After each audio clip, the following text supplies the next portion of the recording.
Hey, this is Jim Damshutter at Portfolio Think Tank. I got a quick video today which is an example of bad diversification.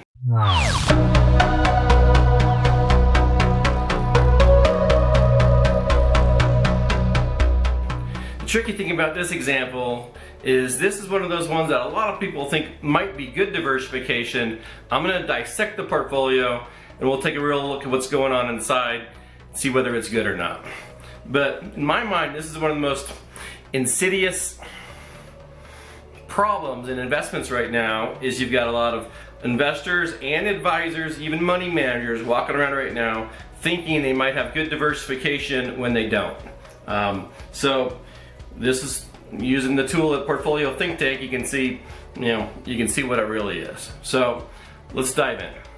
Okay, this portfolio here was built from using a screener, and for this test we used Yahoo Finance. In Yahoo Finance they've got a number of different screeners, and a bunch of them are these pre-canned screeners, and we went ahead and used one of these pre-canned screeners. It's what they call portfolio anchors. So a portfolio anchor presumably ought to be a core of your portfolio and a solid strategy.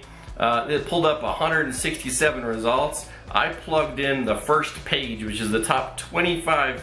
They happen to all be mutual funds, and let's see what happens.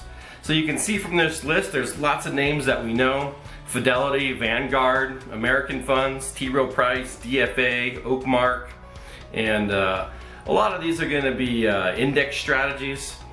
So I didn't really think about a lot about the selection. We just used the stock screener from Yahoo, and we pulled in this result, and I pumped it through Portfolio Think Tank, and here's what we have. So in 25 different funds, and I also equally weighted the portfolio. You would think that a portfolio of 25 equally weighted things, that's 4% each, is going to give us a pretty good chance of diversification. And this is really what I call fake diversification. Look at the globe here. You can see how unbalanced that the globe is. In fact, let's go ahead and make it full screen. And I'm going to put these boxes on. It's a good way of sort of illustrating the fit.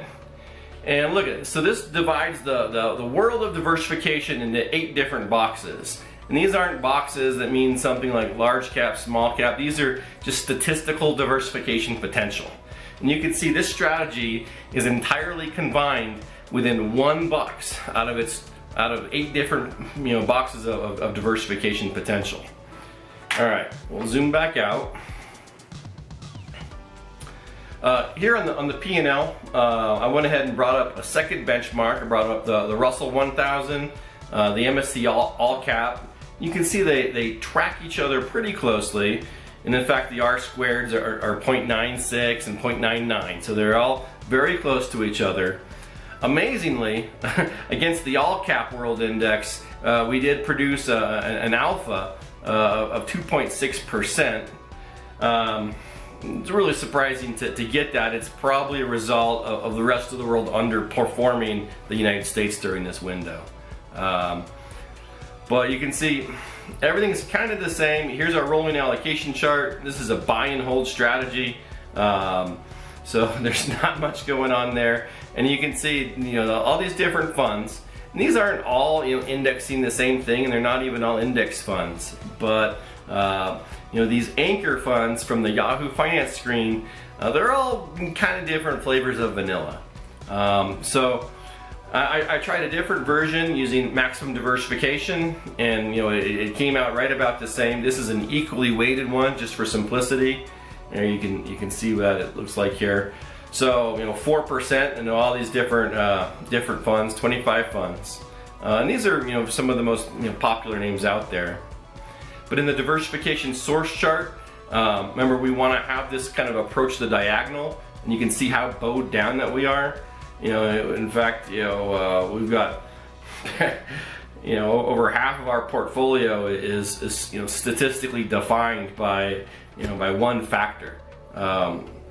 So a lot of room for improvement there.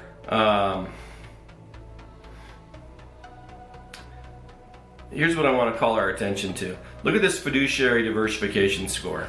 Now, we've color coded these dials so anyone can kind of get a quick intuitive sense. And we're in the cautionary zone. That's the orange zone. If you had this portfolio produced for you by a fiduciary, whether an advisor or a robo-advisor, man, I wouldn't be very happy customer right now. Part of the problem is with all this lack of diversification, we're very susceptible to every downturn in the market.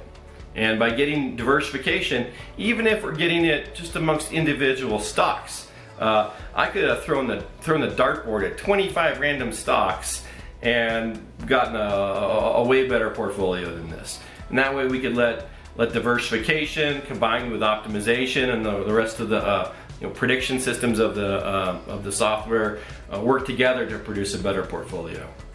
The last thing I want to show you, look at this correlation matrix. That red is red for a reason. That means you're taking on heat. And there is a lot of red. Look at these values, 0.98, 0.99. So these things, even though they're different in name, they might as well be the same thing. And even our best diversifying assets, 0.92, 0.93, 0.91. So that's like saying 91% of the time these assets might as well be the same thing. And since the hard part of diversification isn't the quantity of assets that you own, it's getting good correlation, good non-correlation sourced throughout that entire portfolio. So just a classic example of how people might think they have good diversification. I got 25 things, yeah, okay, but they're all the same and doesn't give you any level of protection.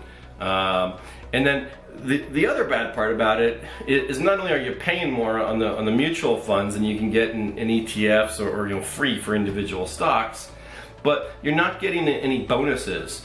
When you rebalance an undiversified portfolio because there's no non-correlation in it, there's nothing to rebalance. You can't let that rebalancing act as a profits ratchet to unlock some alpha into the strategy.